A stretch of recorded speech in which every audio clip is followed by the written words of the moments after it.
নমস্কাৰ বন্ধু বান্ধৱীসকল, স্বাগতম জনাইছোঁ আপোনালোকক।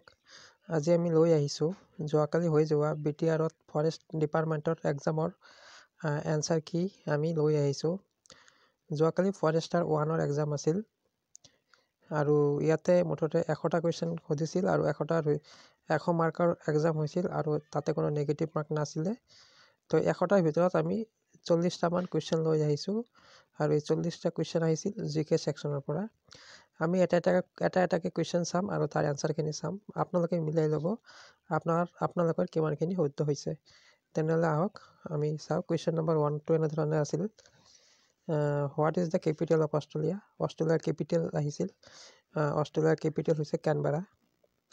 কুৱেশ্যন আছিল, what is the largest ocean on earth. Largest অ'চিয়ানখনৰ নামটো আহিছিল, এইটো হ'ব Pacific Ocean. Who painted the Mona Lisa. Mona Lisa বিখ্যাত মনালিছা চিত্ৰটো কোনে পেইণ্ট কৰিছিল? ইয়াৰ উত্তৰ হ'ব লিঅ'নাৰ্ডো ডা ভিঞ্চি। প্ৰশ্ন আহিছিল, ফাদাৰ অফ মডাৰ্ণ ফিজিক্স।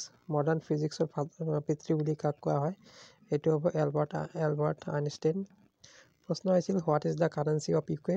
ইউকেৰ ৰাজধানী ইউকৰ কাৰেঞ্চি, ইউনাইটেড কিংডমৰ কাৰেঞ্চি সুধিছিল, এইটো হ'ব পাউণ্ড। কুৱেশ্যন আছিল, in which year did the Titanic sink. Titanic কিমান চনত ডুবিছিল? 1912 চনত। Which organ is responsible for pumping blood throughout the body. ইয়াৰ উত্তৰ হ'ব হাৰ্ট। কুৱেশ্যন আছিল, what is the largest land animal. Land animal হৈছে elephant. Who discovered penicillin. Penicillin কোনে আৱিষ্কাৰ কৰিছিল? Alexander Fleming. কুৱেশ্যন আছিল, who was the first president of USA। আমেৰিকাৰ প্ৰথম ৰাষ্ট্ৰপতি কোন আছিল? এইটো হ'ব জৰ্জ ৱাশ্বিংটন। তাৰপিছত কুৱেশ্যন আছিল, which element has the atomic number 1। এইটো হ'ব হাইড্ৰজেন। কুৱেশ্যন আছিল, what is the smallest country in the world. আটাইতকৈ সৰু কাউণ্ট্ৰি কোনখন বিশ্বৰ ভিতৰত? এইটো হ'ব ভেটিকান চিটি। 30 নম্বৰ কুৱেশ্যন আছিল, in which continent is the Sahara desert located. Sahara মৰুভূমিখন কোনটো মহাদেশত আছে? এইটো হ'ব আফ্ৰিকা মহাদেশত। তো এনেকুৱা ধৰণৰ কুৱেশ্যনখিনি আহিছিল। আপোনালোকে মিলাই ল'ব কিমানখিনি শুদ্ধ হৈছে। হু is the author of the হেৰি পটাৰ ছিৰিজ। হেৰি পটাৰ ছিৰিজৰ অথৰজনৰ নাম কি আছিল? JK Rowling. Question number 15, what is the tallest mountain in the world. ইয়াৰ উত্তৰ হ'ব Mount Everest. Question number 16, what is the largest planet in our solar system. Question হ'ব জুপিটাৰ। তাৰপিছত প্ৰশ্ন আছিল, who invented the telephone. Telephone কোনে আৱিষ্কাৰ কৰিছিল? Alexander Graham Bell. কুৱেশ্যন আছিল, who wrote the Odyssey. Odyssey কোনে লিখিছিল? হোমাৰে লিখিছিল। What is the chemical formula of water. ৱাটাৰৰ কেমিকেল ফৰ্মুলা কি আছিল? H2O মানে হাইড্ৰজেন আৰু অক্সিজেন। কুৱেশ্যন নম্বৰ 20 আছিল, what is the largest desert in the world. এইটো আছিল এনচাৰ হ'ব ছাহাৰা ডিজাৰ্ট। কুৱেশ্যন আছিল, which country is known for the Eiffel Tower. মানে ক'বলৈ গ'লে আইফেল টাৱাৰ বুলিলে আমি কোনখন দেশক বুজো? তো আইফেল টাৱাৰ আমি জানো যে ফ্ৰান্সত আছে। কুৱেশ্যন নম্বৰ ফ্ৰান্সৰ পেৰিছত আছে। Question number 22, who was the first person to walk on the moon. এইটো হ'ব answer Neil Armstrong. Question number 23 আছে, what is the primary ingredient in bread. ইয়াৰ উত্তৰ হ'ব হুইট। কুৱেশ্যন নম্বৰ 24 আছে, who painted the ceiling of the Sistine Chapel. Sistine Chapel কোনে paint কৰিছিল? Michelangelo. 25 number, what is the hardest natural substance on earth. ইয়াৰ উত্তৰ হ'ব diamond. Question number 26 আছে, what does a thermometer measure. Thermometer কি জোখে? Thermometer উষ্ণতা জোখে, temperature. ঠিক আছে। কুৱেশ্যন নম্বৰ 27 আছিল, who is the known as the father of জেমিতি। জেমিতিৰ পিতৃ বুলি কাক কোৱা হয়? ইউক্লিডক জেমিতিৰ পিতৃ বুলি কোৱা হয়। Question number 28, what is the main gas found in the air we breathe. উত্তৰ হ'ব oxygen. Which continent is known as the dark continent.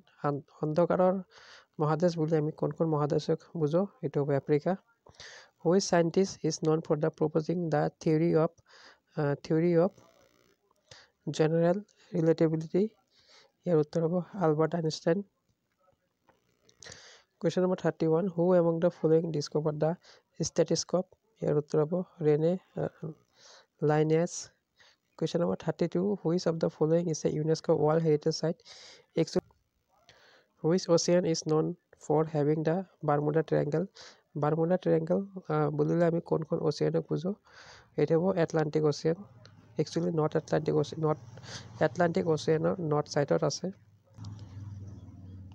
Question number 34 what is the term for a word that is spelled the same forward and backward মানে suppose যেনেকুৱা আছে label ঠিক আছে label এটা English ward হয় আমি যদি চাওঁ এই লেবেল লেফ্ট ছাইডৰ পৰা যদি চাওঁ ছেম লেবেল ছেম হ'ব আৰু যদি আমি ৰাইট ছাইডৰ পৰা চাওঁ তেনেহ'লে লেবেল ছেমে আমি উচ্চাৰণ কৰিম গতিকে মানে ফৰৱাৰ্ড আৰু বেকৱাৰ্ড ছাইডৰ পৰা ছেম ৱাৰ্ড বা ছেম উচ্চাৰণ থকা ৱাৰ্ডক আমি কি বুলি কওঁ পেলিণ্ড্ৰম বুলি কওঁ ঠিক আছে question number 35 which physicist is known for the uncertainty principle Werner Heisenberg ইয়াৰ উত্তৰ হ'ব আপোনালোকে কোনটো দিছিল কমেণ্ট কৰি জনাব question number 26 which city is known as the Big Apple বুলিলে আমি কোনটো চিটিক বুজোঁ এইটো আমি একচুৱেলি নিউয়ৰ্ক চিটিক বুজোঁ আৰু নিউয়ৰ্ক চিটি বুলিলে আমি আমেৰিকাক বুজোঁ